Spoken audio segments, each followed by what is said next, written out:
And welcome back. It's Wednesday and we are keeping an eye on your health, and today we are talking about strokes and the symptoms of that. Medical Center is a stroke center. I've got Dr. Bose to kind of talk a little bit more about that. We're going to talk about strokes, and strokes involve the brain. So I have We've got a brain. detached my brain and put it right here. So we're ready to talk about this. So what's going on? You look at this brain and you see there's blood vessels going on the brain right here, okay? So when your blood vessel, one of these, gets blocked, the part distal to that will get no blood.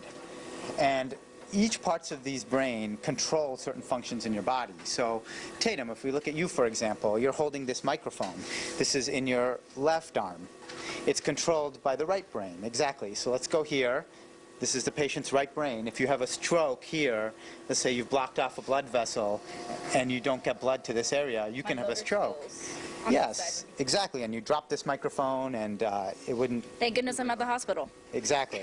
So that is what a stroke does. It affects a certain area of your brain, and that can affect your speech, your motor, and I want you to think fast. So F-A-S-T. That's the mnemonic for the symptoms for stroke. So the F is for face.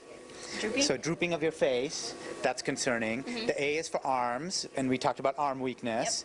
The S is for speech, so you start slurring and you talk like this, and you can't, express your speech as well.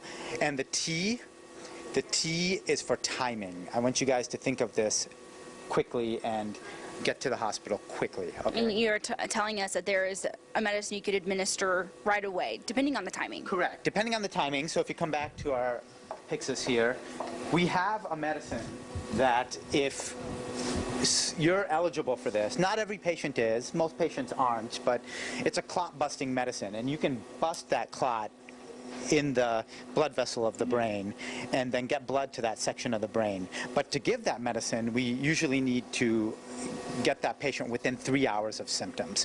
So, most patients know when they have a heart attack or symptoms of a heart attack, like chest pain, they should get to the hospital quickly. But people don't always think of that with stroke. Yeah. It's different. So with stroke, I want you guys to think of it like a brain attack.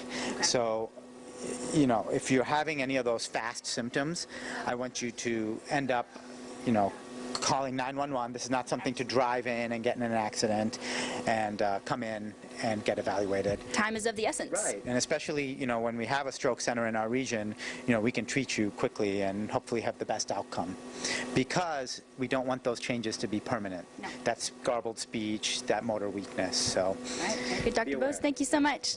We're going to take a break. We'll be right back.